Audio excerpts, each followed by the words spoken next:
Nadia, seorang janda 35 tahun asal Rusia yang tinggal sendirian di Saint Petersburg, merasa hidupnya monoton setelah perceraiannya 5 tahun lalu. Dalam kesendiriannya, ia menemukan hiburan lewat media sosial, dan dari sanalah ia berkenalan dengan Bayu, seorang pemuda 25 tahun asal Bojonegoro, Jawa Timur, Indonesia. Dan dari sinilah kisah perjalanan asmara Nadia dimulai. Bagaimana kelanjutan ceritanya? Mari kita simak selengkapnya. Salju turun pelan-pelan di luar jendela apartemen kecil Nadia. Langit Petersburg kelabu seperti biasanya. Di tangan kanannya, secangkir kopi hitam tanpa gula. Di tangan kiri, ponsel. Jempolnya menggeser layar pelan, membuka aplikasi yang akhir-akhir ini paling sering dia buka, Instagram. Bukan untuk update story, bukan untuk cari tren makeup terbaru, tapi untuk satu hal. Melihat apakah dia sudah membalas, Bayu bicara, itu username-nya. Akun sederhana, penuh foto sawah, jalan becek, motor tua, dan kadang video pendek berisi suara Bayu yang membacakan puisi atau quotes dari buku yang entah dari mana dia dapat. Yang paling Nadia suka, Bayu selalu menulis caption dengan bahasa Indonesia, yang sederhana tapi dalam. Walau ia butuh bantuan Google Translate untuk paham, entah kenapa, rasanya hangat. Mereka pertama kali kenal lewat video yang masuk ke Explore. Bayu sedang membaca puisi sambil duduk di bawah pohon jati. Suaranya pelan, ada logat Jawa yang kental, tapi justru itu yang bikin Nadia terus dengar sampai habis. Dia tertawa kecil waktu lihat captionnya. Ngopi di sawah, pikiranku lebih tenang dari kota. Nadia membalas story itu dengan emoji dan tak disangka, dibalas balik. Dan sejak saat itu, obrolan mereka tak berhenti. Awalnya basa-basi. Lalu berkembang jadi diskusi soal cuaca, budaya, makanan, bahkan luka masa lalu. Bayu tahu Nadia pernah menikah di usia muda dan bercerai 5 tahun lalu. Nadia tahu Bayu tinggal bersama neneknya dan ayahnya pergi sejak dia kecil. "Kenapa kamu suka baca puisi?" tanya Nadia suatu malam. "Karena aku nggak bisa bilang langsung ke orang-orang apa yang aku rasain. Jadi kutulis. Lewat puisi, aku kayak boleh jujur." Dan entah kenapa, Nadia merasa kalimat itu nyentuh sesuatu di dadanya. Ia juga seperti itu. Orang yang kelihatannya kuat, tapi punya banyak yang disimpan diam-diam. Sejak saat itu, waktu Nadia jadi ikut waktu Indonesia, dia bangun jam 5 pagi waktu Bojonegoro, hanya untuk bilang, "Selamat pagi" ke Bayu. Dan Bayu akan mengirim fotonya sedang menyeduh kopi di dapur kecil rumah neneknya. Beda dunia, tapi ada rasa yang sama. Hari itu Bayu mengirim voice note. Nadia mendengarkannya pelan. "Kadang aku mikir, kalau kamu kesini, kira-kira kamu betah nggak ya tinggal di desa? Nggak ada salju, tapi banyak sawah. Kadang listrik mati, tapi kopi masih tetap ada." Nadia tertawa kecil. "Kalau aku kesana, kamu akan jemput aku di bandara?" balas Nadia, sambil mengetik dengan jantung yang berdetak lebih cepat dari biasanya. Bayu hanya menjawab, "Kalau kamu ke Indonesia, mampirlah ke kampungku." Diam sejenak. Nadia menatap langit dari balik jendela apartemennya. Salju turun lebih deras sekarang. Tapi yang dia pikirkan bukan salju, bukan suhu -7 derajat di luar sana. Yang dia pikirkan adalah jalanan becek di desa kecil entah di mana. Dan seorang pemuda yang suaranya seperti lagu pengantar tidur. Malam itu, untuk pertama kalinya, setelah bertahun-tahun, Nadia membuka aplikasi pemesanan tiket. Dan untuk pertama kalinya juga, dia mengizinkan hatinya berharap, butuh waktu seminggu buat Nadia benar-benar yakin. Selama itu, ia menatap layar ponselnya seperti menatap takdir. Tiap kali jempolnya hampir menyentuh tombol beli tiket, pikirannya langsung penuh suara-suara yang menyuruhnya berpikir ulang. "Apa? Kamu gila. Dia 10 tahun lebih muda darimu. Dia tinggal di kampung, kamu di Eropa." Tapi di antara semua suara itu, ada satu suara yang lebih kuat. Suara yang selama ini dia kubur di bawah rutinitas, di bawah kasur hangat, dan tembok apartemen. Dingin, suara hatinya sendiri. "Kalau aku nggak nyoba, aku nggak akan pernah tahu." Gumam Nadia sambil memandangi salju dari balik jendela. Akhirnya, malam itu, ia memesan tiket. Saint Petersburg, Surabaya, dengan 1 kali transit panjang di Dubai. Total perjalanan hampir 22 jam. Gila? Mungkin. Tapi Nadia malah senyum kecil setelah tombol itu ditekan. 2 hari sebelum keberangkatan, ia curhat ke satu-satunya teman Rusia yang tahu soal Bayu, Irina. Wanita setengah galak yang kerja bareng Nadia di perpustakaan. Apa kamu yakin, Nat? Dia bisa aja penipu. Bisa aja kamu diculik. Atau dia ternyata nikah diam-diam. Nadia tertawa, walau agak getir. Aku tahu, semua kemungkinan itu ada. Tapi aku juga tahu, aku udah terlalu lama hidup tanpa rasa.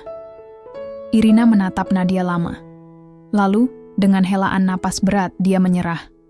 Oke, tapi kalau kamu nggak kasih kabar dalam 48 jam, aku bakal minta polisi internasional nyari kamu.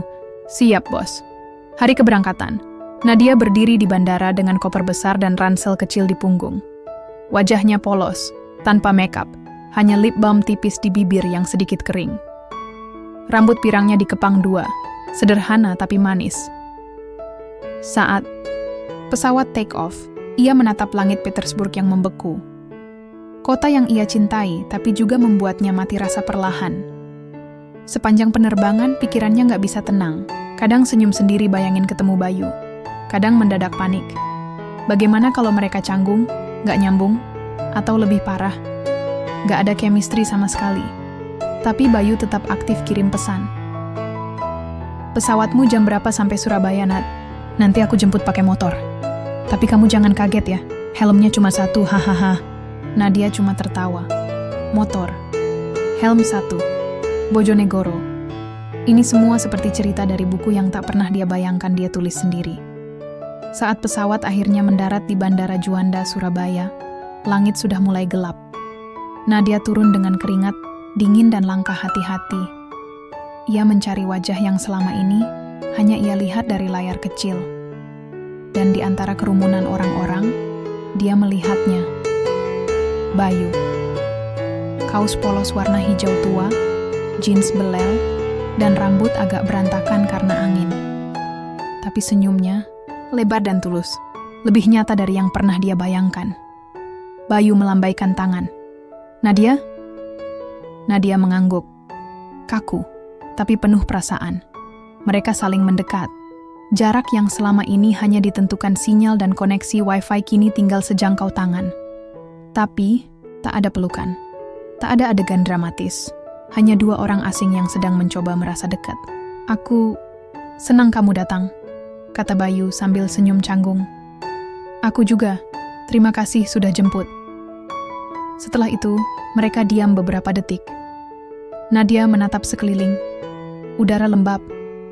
Banyak suara motor. Bau asap bercampur dengan aroma makanan yang asing. Lalu Bayu menunjuk motornya. Yuk, pulang. Nadia menatap motor bebek tua berwarna biru pudar itu. Dan untuk pertama kalinya, dia naik motor di tengah malam, di negara yang baru dia injak beberapa jam lalu. Dan anehnya, dia merasa hidup. Motor tua itu melaju pelan, membelah jalanan kecil yang gelap dan sepi. Nadia duduk di jok belakang, memeluk ranselnya erat sambil sesekali menatap langit malam yang jauh lebih hitam dari langit Saint Petersburg. Bayu belum banyak bicara sejak mereka meninggalkan bandara. Mungkin karena gugup, atau mungkin dia memang bukan tipe yang cerewet. Angin malam menerpa wajah Nadia. Udara lembab, hangat, dan sedikit berdebu.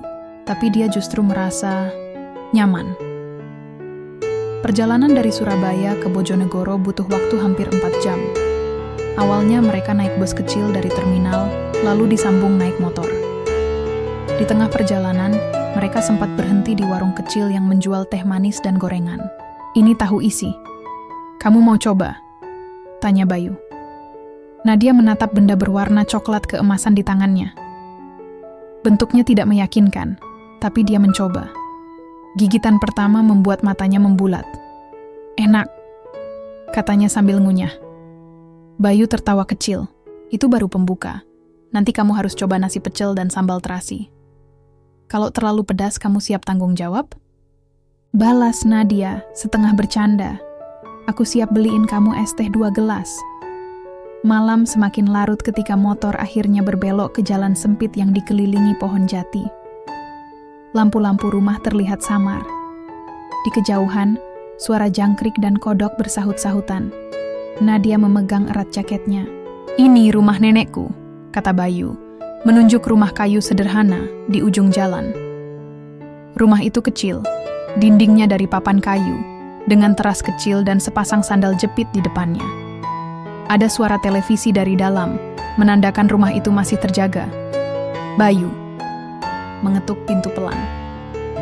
Seorang perempuan tua membuka, mengenakan daster dan selendang di kepala. Wajahnya keriput tapi senyumnya hangat. "Inikah si bule itu?" tanyanya dalam bahasa Jawa yang cepat. "Yes, Nek." "Ini Nadia," jawab Bayu, lalu menoleh ke Nadia. "Ini nenekku, namanya Mbok Yem." Nadia tersenyum dan membungkuk pelan. "Halo, senang bertemu Anda," Mbok Yem tertawa. "Loh, sopan ya? Masuk, kasihan pasti capek." Kamar Nadia hanya berisi kasur tipis, kelambu, dan kipas angin berdengung pelan. Tapi Nadia tak mengeluh. Dia hanya duduk, membuka koper, dan memandangi ruangan itu.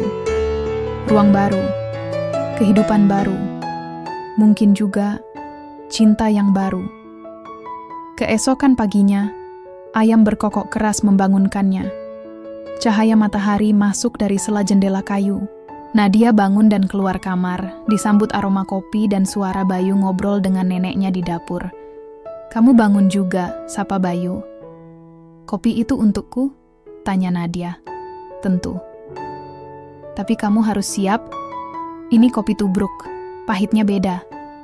Mereka duduk bersebelahan di bangku kayu menyeruput kopi. Nadia memandangi halaman rumah yang penuh tanaman dan kandang ayam. Tak ada mobil, tak ada suara klakson, hanya angin dan kicau burung. "Ini dunia kamu?" tanya Nadia pelan. Bayu mengangguk. "Iya, kecil. Tapi disinilah aku belajar banyak tentang hidup." Nadia tersenyum. "Aku suka." Hari itu mereka berjalan keliling desa. Bayu mengenalkan Nadia pada tetangga yang semua memandangnya dengan campuran heran dan penasaran. Anak-anak kecil mengikuti di belakang, tertawa-tawa setiap Nadia bicara. "Aku kayak selebriti," celetuk Nadia. "Di sini bule jarang, apalagi yang cantik dan naik motor malam-malam," kata Bayu. Nadia tertawa. Tapi di dalam hatinya, dia tahu, dia mulai jatuh cinta. Bukan cuma pada Bayu, tapi juga pada dunia kecil yang sederhana ini. Pada malam kedua, mereka duduk berdua di pinggir sawah. Angin bertiup pelan, langit penuh bintang. "Aku takut," kata Nadia tiba-tiba. "Takut kenapa?" "Takut semua ini cuma sesaat. Takut aku berharap terlalu tinggi." Bayu menatapnya. Lalu, pelan, dia menyentuh tangan Nadia. "Aku juga takut. Tapi kadang, yang kita butuhkan bukan kepastian, cuma keberanian buat coba." Dan untuk pertama kalinya, Nadia merasa tenang. Hari-hari Nadia di Bojonegoro mulai terasa seperti mimpi yang berjalan lambat tapi hangat. Ia terbiasa bangun bukan karena alarm, tapi karena suara ayam, aroma kopi, dan suara tawa kecil dari dapur. Setiap pagi Bayu akan menyambutnya dengan, "Selamat pagi, bule sawah," dan Nadia akan tertawa meski masih setengah sadar. Mereka jadi seperti pasangan yang sudah tinggal lama bersama. Nadia mulai ikut bantu cuci piring, menyapu halaman, bahkan belajar motong-motong kangkung untuk sayur. Pagi, Mbok Yem senang bukan main. Di matanya, Nadia bukan sekadar tamu asing. Dia seperti cucu perempuan yang dikirim semesta. Bayu itu keras kepala. Tapi kalau kamu yang ngomong, dia jadi nurut. "Ajaib kamu ini," gumam Mbok Yem suatu sore. Nadia cuma tersenyum, menatap Bayu yang sedang memperbaiki kipas angin di sudut teras. Setiap hari, mereka habiskan waktu bersama. Naik motor ke pasar, duduk di tepi sungai, atau sekadar ngobrol sambil ngopi di depan rumah. Nadia belajar kata-kata Jawa sederhana, seperti matur nuwun dan opo kabarmu, karena meski lidahnya selalu terpeleset. Aku belum lancar, tapi aku belajar, kata Nadia. Lidahmu lucu banget kalau bilang enda iso, jawab Bayu sambil tertawa. Suatu malam, mereka duduk di atas tikar di halaman belakang, menghadap langit yang penuh bintang. Di Rusia, langit kayak gini nggak kelihatan, ujar Nadia. Selalu tertutup awan atau cahaya kota. Kamu mau tetap di sini sampai kapan? Tanya Bayu pelan. Entahlah. Selama aku masih merasa nyaman. Bayu menoleh, matanya serius. Kalau suatu hari kamu pengen tetap di sini, aku nggak akan keberatan. Kalimat itu membuat Nadia terdiam. Hatinya menghangat, tapi juga sedikit takut. Karena harapan kadang bisa jadi pisau kalau tidak dijaga. Tapi setelah seminggu berjalan seperti itu, sesuatu mulai terasa lain. Bayu kadang menghilang lebih lama dari biasanya. Pagi-pagi dia bilang ada urusan. Pulang menjelang malam. Nadia tak menuntut, tapi rasa penasaran mulai tumbuh. Ada detik-detik kosong di antara momen mereka yang dulu selalu padat. Suatu siang, saat Nadia sedang mencuci tangan di belakang rumah, ia tak sengaja mendengar percakapan Bayu lewat telepon. Suaranya ditekan pelan, tapi tetap bisa ditangkap. Udah, aku ngerti. Tapi jangan kesini dulu. Aku yang atur semuanya ya. Lalu diam. Nadia berusaha tak menguping, tapi jantungnya tak bisa dibohongi. Malamnya, mereka makan malam seperti biasa. Tapi Nadia mulai melihat isyarat kecil. Bayu yang lebih banyak diam, senyum yang tak setulus biasanya, pandangan yang sering menerawang. Capek? Tanya Nadia. Bayu mengangguk. Iya, tadi bantuin temen. Temen perempuan? Bayu kaget, lalu tertawa kecil. Kamu mulai cemburu. Kalau iya salah? Bayu diam sejenak, lalu menggenggam tangan Nadia. Gak salah, tapi percayalah, aku gak bohongin kamu. Dan Nadia ingin percaya. Ia ingin percaya seutuhnya. Tapi hatinya, bagian dari dirinya yang telah terlalu sering dikecewakan, mulai memasang pagar pelan-pelan. Keesokan harinya, saat Bayu pergi, Nadia berjalan sendiri keliling desa. Ia duduk di warung kecil, mencoba berbicara dengan ibu-ibu yang ramah, namun penasaran. Sama Mas Bayu ya? Tanya salah satu ibu. Nadia mengangguk, senyum ragu. Ibu itu saling pandang dengan temannya, lalu bergumam. Ya, semoga Mas Bayu bisa segera jelas ya, soalnya anaknya Intan juga makin gede. Kalimat itu masuk ke telinga Nadia seperti petir dalam cuaca cerah. Intan, anaknya. Dia tidak berani tanya. Tidak hari itu. Tapi malamnya, dia tidak bisa tidur. Di samping kasurnya, suara jangkrik terus berdengung, seperti detak jam yang menghitung mundur. Apakah semua ini nyata? Atau aku sedang jatuh cinta pada bayangan yang tak pernah utuh? Kalau kamu siap, kita bisa lanjut ke bab 5. Bukan hanya kita berdua, di mana rahasia mulai terbuka, dan Nadia mulai dihadapkan pada kenyataan yang tidak seperti yang ia bayangkan. Hujan turun sejak subuh, membasahi Bojonegoro tanpa henti. Atap rumah Mbok Yem bocor di satu sudut, membuat Bayu sibuk memindahkan baskom dari tempat ke tempat. Tapi yang basah bukan cuma lantai, ada yang perlahan menggenang di hati Nadia. Bukan hanya air hujan, tapi kebenaran yang pelan-pelan merembes, seperti udara dingin masuk lewat jendela yang tak rapat. Sejak percakapan di warung itu, nama Intan terus berputar di kepalanya. Hari itu, Bayu pulang lebih cepat. Wajahnya terlihat lelah, tapi ada sesuatu yang lain, seperti orang yang sudah siap untuk bicara. Nadia sedang duduk di dapur, menggiling sambal bersama Mbok Yem. Nadia, kata Bayu pelan, boleh kita ngobrol sebentar? Mereka duduk di ruang tamu yang kecil. Di luar, suara hujan masih menari di atap. Bayu menarik napas panjang.